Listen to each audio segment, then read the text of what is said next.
헌법 제11조 모든 국민은 법 앞에 평등하다. 누구든지 성별, 종교 또는 사회적 신분에 의하여 차별을 받지 아니한다. 반갑습니다. 사람을 배우는 방송에 법이 왜 이래 편에 함께하게 된 김윤희 변호사님. 첫 이제 출연인데 소감이 어떠세요? 좀 떨리는데요. 긴장되고. 자, 먼저 우리 자기소개 좀 한번 해주세요. 네. 안녕하세요. 김윤희 변호사라고 합니다. 법이 왜 이래 처음 출연을 하게 됐는데요. 한번 잘 진행해 보도록 하겠습니다.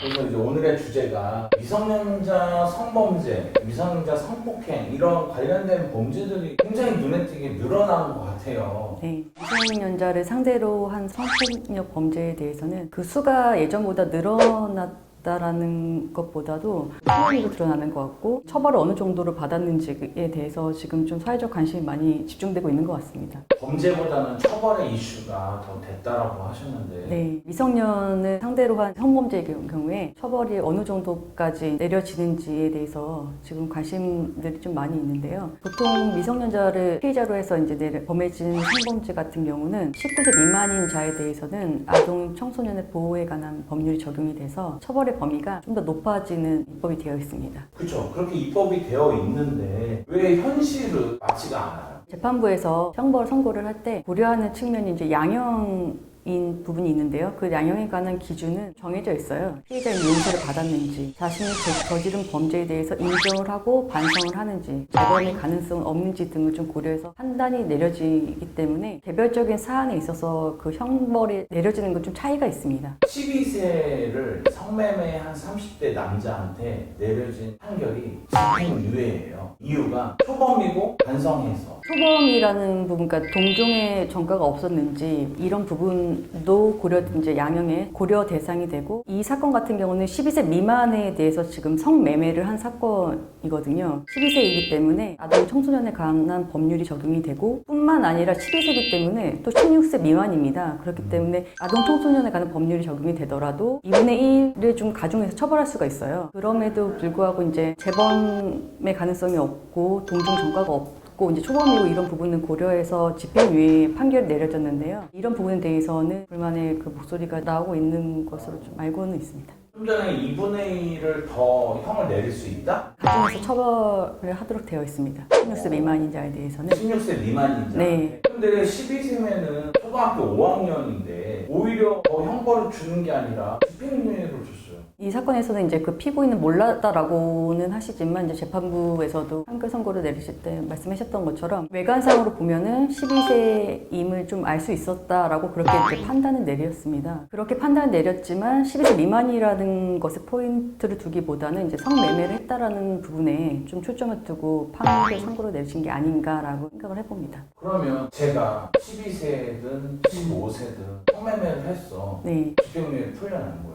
저도 초범이면? 초범이면은 그 부분이랑 다른 양형 사유도 있어야 될 것 같지만요. PD님이 이분처럼 양형적인 부분이라든지 똑같은 사건 내용이다라고 했을 때 집행유예가 내려질 수는 있습니다. 왜냐면은 법률 규정 자체가 아동 청소년을 상대로 한 성매매 같은 경우는 1년 이상 10년 이하로 되어 있는데요. 3년 이하의 징역 또는 금고, 벌금형의 경우에 이제 집행유예 선고가 가능한데, 그렇기 때문에 PD님도 이제 똑같은 사안에서 똑같은 양형 조건이면 집행유예가 가능하다고 보시면 됩니다. 그러면 저뿐만이 아니고 우리나라 모든 성인 남성이 네네. 초등학생이든 청소년이든 성매매를 해. 네. 초범은 집행유예로 판결 나는 거예요. 모든 사안이 똑같이 내려질 수는 없겠지만 집행유예 나올 가능성은 충분히 이제 있기는 한 거죠. 성매매를 했는데 네네. 그것도 12세 초등학생하고 네, 그렇습니다. 일단 그렇게 판결이 내려진 게 있고요. 사건 개요를 일단 말씀을 드리면은 채팅 애플리케이션 그 앱을 통해서 만난 만 12세 이 여아를 상대로 성매매를 한 30대 남성이 재판에서 집행유예를 선고받았다. 아동을 상대로 성매수를 한 점은 사회적 비난 가능성이 크지만 초범이고 반성하고 있다는 점이 창작돼서 징역 1년에 집행유예 2년이다. 보통 다른 판결에서도 이런가요? 성매매 사건에서뿐만 아니라 초범이고 이제 반성하고 있고 이런 부분에 대해서 이제 양형적인 요소로 그 형에서 이제 감경적인 요소를 작용을 해서 그러한 판결이 내려진 것 같습니다. 원래 그래요? 성매매가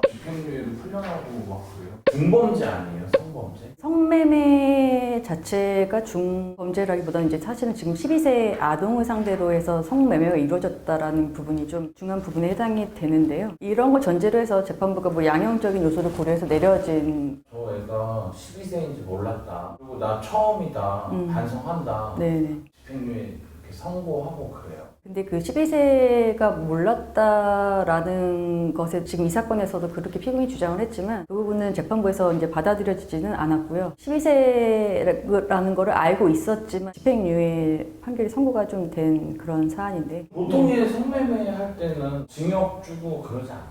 사안마다 다른데요. 종종의 성범죄 전력이 있다던가 라고 하면 실형이 선고될 수도 있는데 초범이고 하면은 성매매가 보통은 집행유예가 나오는 경우가 있기는 해요. 성매매에 맞춘 것이 집행유예라는 것이 나오고 12세 미성년자에 대한 성착취로 초점을 맞춰야 하면 더 형이 올라가요. 그냥 성매매냐? 12세 미성년자에 대해서 성착취냐? 재판부가 이 사건에서 단순히 이제 성매매를 했다라는 것에 포인트를 두고 양형 사유를 삼았기 때문에 이제 집행유예까지 좀 내려진 것 같고요. 단순히 성매매가 아니라 12세 미만의 아동에 대한 성착취다라는 것에 포인트를 두고서 여러 가지 요소를 고려해서 판단을 했더라면 집행유예보다는 좀 더 높은 형이 좀 나오지 않았을까 합니다. 그러면 성매매는 돈 주고 사고 팔고 하는 네. 거야. 성착취는 뭔데요? 성착취는 미성년이고 아동이기 때문에 나이가 어리니까 가늠이라는 행위 자체에 대해서 올바른 결정권을 이제 행사하는 것이 힘들다라는 측면에서 이제 성착취라고 하는 것 같습니다. 대상이 미성년자라는 측면에서 가치 판단과 관련해서 성착취에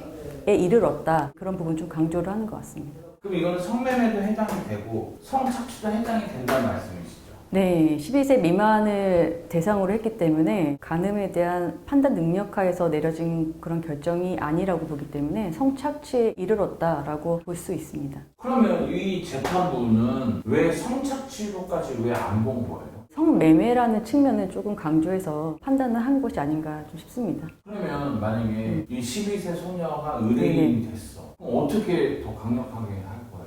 피해자가 12세이기 때문에 성매매를 하게 됨으로써 겪게 되는 여러 가지 이제 피해들, 미성년자를 이런 성범죄로부터 보호되어야 되는 이제 그런 사회적인 그런 법의 측면 부분들을 강조를 해서 피고인에게 엄벌을 해달라라고 하는 식으로 좀 진행이 돼야 되지 않을까 싶습니다.